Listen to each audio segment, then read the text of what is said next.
Welcome back to the second video tutorial for the Snakes and Ladders game. So we're going to continue working from where we stopped last time. And where we stopped last time was basically just getting this home screen to get displayed that we designed. So if I put in my name here and I hit the enter screen, hit enter key, I basically have this home screen and then nothing else happens. So we have to make this button functional so that once we click this button, essentially it's supposed to open up the second screen, which is where the user gets to choose the token they would like to move on the snake board. And so that's what we're going to be doing. And then from there, of course, the game does progress and move on to the next parts, which where the game starts and the players asked if they would like to roll the dice, and then the computer chooses the locations on this, chooses the positions to move the token on the snake board, and so on. So to get started today on this tutorial video, what we're going to do first of all, as you've already seen, is we're going to get this part working. So I'm just going to stop it and run it again so I can get a full screen. So we're going to get our home screen shown. So I'll put my name, and exactly what we want to happen is, once we click on the start game, we open the second screen. So we want to be able to get these coordinates. Okay, so what you have to do is click and just move all the way through this button that says start game. Just keep moving and get the coordinates that you need. So I'm just clicking and trying to get as many coordinates, because of course the user would have to click on this and it would have to open the second screen. So according to this, I got negative 119. Well, we need to look for the lowest x value and the highest x value. And so the lowest x value would obviously be the highest negative number. And I can see that I have a negative 119. I don't see anything higher than that. So that essentially is my lowest x value. So I'm going to write that aside in a notebook. You should do that as well, or in a paper.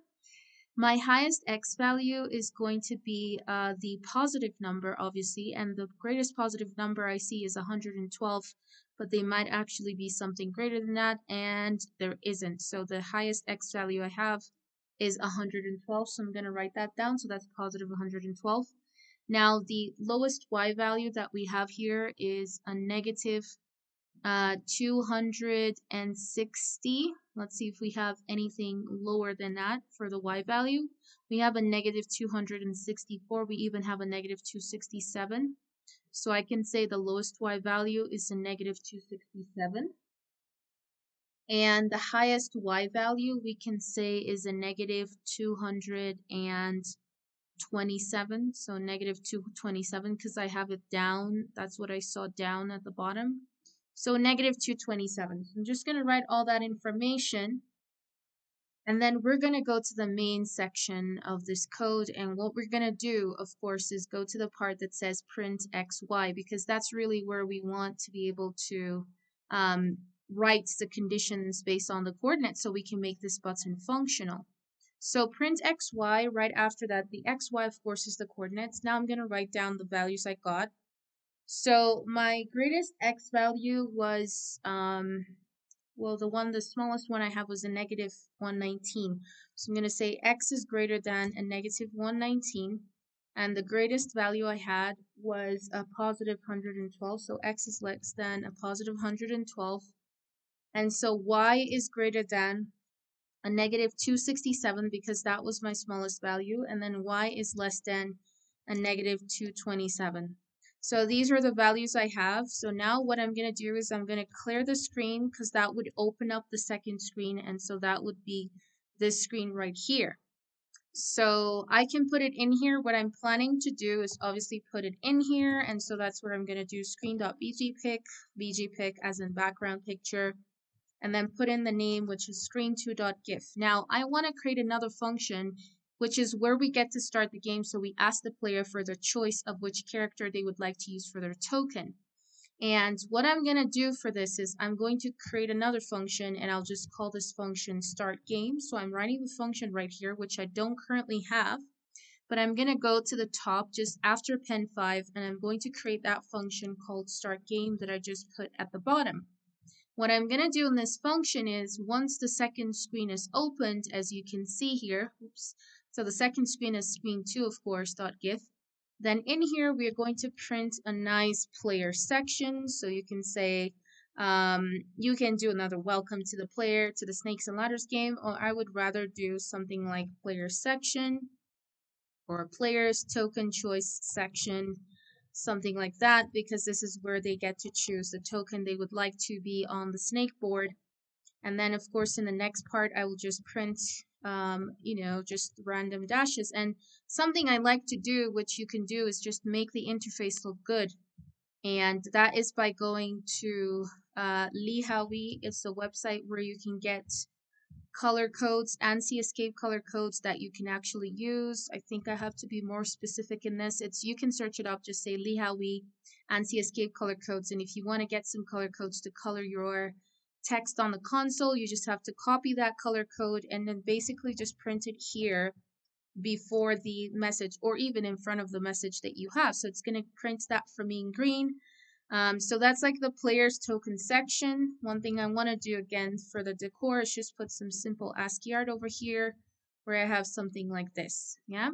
So now we're going to say, oh, one more thing we need to do very importantly, which I mentioned in my previous tutorial, is we definitely need to global one of these variables. And I'm going to be globaling the player character choice because that will be the variable that we're going to be using to save whatever the player chooses as their chosen token. So what I mean is you come into your start game function and you're going to be globaling player character choice. That's very important. Now you're going to be asking the player which character they would like to use. So I'm going to say, so just basically I'll create a variable and just call it character. I'll say string now that you're displaying the character for them to see from the screen BGPic, which is where you're opening screen 2, which is what we've done here at the bottom. So that's opening the second screen. So now I'm going to ask them, which character would you like to use as your token? Okay, and then I'm going to do a question mark and give them from A to D, because if you remember, we had the characters from A to D, so 4 options. So that's the reason why I'm saying from A to D. And I'll put a colon here and a space, and then I would like to do some data validation. I'm going to put a comment here, and then so the data validation would be making sure that they actually choose letters, and they actually choose from A to D. So I'm going to say while character, so as long as they I can say character dot upper, so whatever that means, I will convert the character they're entering, whether it's a lowercase to automatic uppercase. So I'm going to say if it's not in the options I'm going to give, which is from A to D, then it's always going to be asking them, it's going to tell them, please, invalid character, and then just basically say, please try again, and repeat telling them to enter the correct options, which has to be from A to D. So this is the data validation part. What I want to do is I want to print this invalid character message in red because it's like a warning. So I want to get this in red now. So you can go back to the LeeHowie website if you have access to it and just copy the color code, and of course paste the color code in there so it gets it to red color. And that's kind of what I want.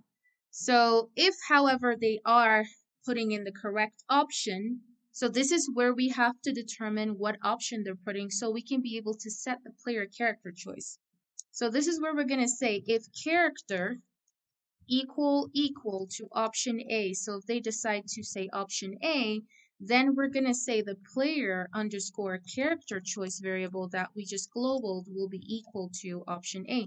So it's really important for us to set that so that the computer knows, and because we're going to be using it once we create a section for the token to place the token on the snake board. And then of course we're going to go with the elif part. And elif, if character is equals to B, then of course the player character choice will now be equal to also B option. And then of course we go with the whole elif thing again. If character is equals to C, then player character choice will be equals to C. And then elif is character is equals to B, then player character choice is equal to B. And we don't really have anything else from this. So, and then obviously after all this, we would like to screen clear. Well, screen clearing is just because we want to open up, remember from here, we are going to go and create a section to create the token. We're also going to create another function that's going to be called token.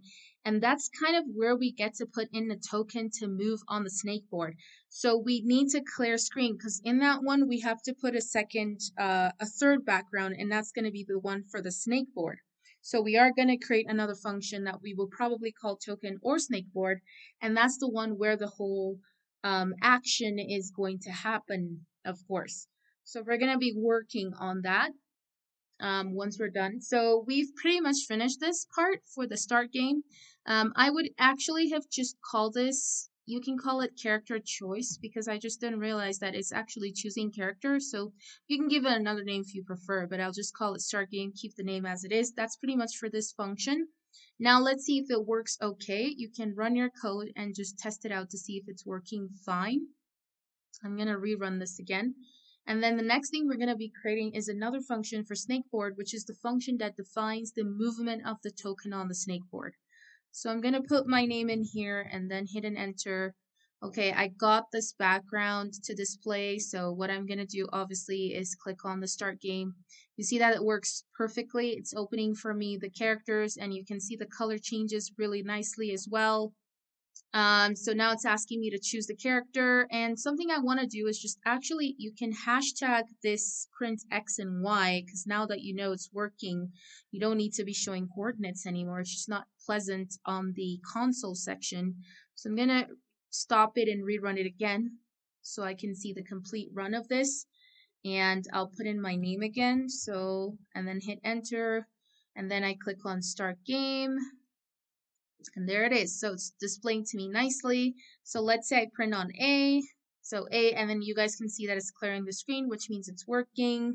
Let's say I try to print something else. Maybe I try to enter, not prints, but I try to enter a different character. Let's see if the validation works. So it's giving me a second. So click on the start button. Let's say I print something like a G. You see it tells me invalid character. I print an R. It says invalid character. If I print an A, whether it's a lowercase or not, it does accept because we changed this character to an uppercase and because it's part of the list of options that we said it has to be in. So here where we said if it's not in this list, then of course that means it shouldn't be accepted. So now we're done. That part pretty much works perfectly. Now the next thing we want to do from there obviously is to create a token function. And that's the function that we're going to be having now. So, or we can call it a snakeboard, and that's the one that really just gets the whole game to start. So we have to create the token or the snakeboard function. You can call it any name you would like. So we're going to get started on that. So the first thing I would like you to do, we can actually do it in the start game function, and that's just to, it can also work, but I prefer putting these on separate functions just to get everything. So I'm going to call it snakeboard. So I need you to go back up just before the start game function that we just finished making. We're going to be making one for the movement of the token on the snakeboard. So I've called it snakeboard, and what I'm going to do here is global a couple of things. So first, I'm going to be globaling the variable that we used to set the character that we basically used before. That was the variable called the player character choice. I'm going to global it inside of the snakeboard because that's the one that would determine what token the player has chosen, so we can be able to move it perfectly on the snakeboard. So I'm going to say global player character choice, and I'm going to start by first of all, I'll do a player num, and I guess I'll just start putting up the player number as 1 since it's just a one player thing. What I'm going to do is also global we need to have some variables that we're going to be using for X and Y coordinates. So if you can call these variables A equals 0 and B is equal to 0. So let's just use those variables as well, because that would be very helpful to be able to move the token on the snakeboard. So the A is actually representing, you can say, the X coordinates, and the B is actually representing, and you can say the X coordinate of player 1 because it's just one player here. And this one represents the Y coordinate of player 1. So this is globaling A and then globaling B. So now we are going to start this by creating a variable. I'm going to call this token choice is equal to, actually we can use one of the ones that we have in the pens, but I prefer to create one specially to move the token here. So I'll create a turtle pen, but I'm calling this pen token choice. And I'm just gonna go and put in the, first of all, the snake board. So screen.bg pic. And the picture for the snake board, remember, you have to have this picture downloaded. It's called snakes1.gif, so that's the picture I'm going to put in here. So it's going to be snakes1.gif. Okay, so there it is right there. And then we are going to, so once you put that in, then we're just going to use the token choice to move. So we're going to do token choice, first of all, because it's going to be moving the token, which is the picture on the snake board. So we're going to do pen up first. And of course, we're going to go token choice. And then we're going to say .go to. So it goes to a particular position, and that's why the position's changing obviously based on the computer's choice, which is what I was talking about, and then pen down. And then you do the screen.add shape because that's going to be putting in the token photo. So add shape, and then you're basically putting in the player picture. Oh, and also one important thing I forgot to mention is because you're going to be moving the token on the snake board, it's really essential that you actually, not even the player choice, I just forgot that. We had a variable called token, and if you remember, we set it equal to 0. We actually have to global that token because we need to set the picture right. Remember that we're supposed to put in the icon 1, icon 2, icon 3, and 4. Those were the actual tokens that were sized in our previous tutorial to 64 pixels. So we actually have to set the pictures to match depending on the player selection. So if you actually have come to this part, please make sure you put in this variable called token because that's the one that's going to contain the right picture so that it can move the token on the snake board. And we are going to be setting it right now. And then token choice.shape is also token. So to fix this so that the computer recognizes what token is, and that's supposed to be these icon photos here that moves on the snake board, first of all, please go back up and global token inside of your snake board function. And then you need to go back into your start game function and also global token because you're going to be setting, you only need to global token in player's character choice because you're going to be setting the picture. So if the player chooses the first character, so token should be equal to the name of the picture that represents the first character, and make sure you are getting that right. So it's supposed to be A, and so that means icon 1, the penguin for me. So that's what I'm going to write down here. It's going to be icon1.gif. You have to put that name there because that's what's going to be used, this token, as the image that would be moved on the token on the snake board, sorry.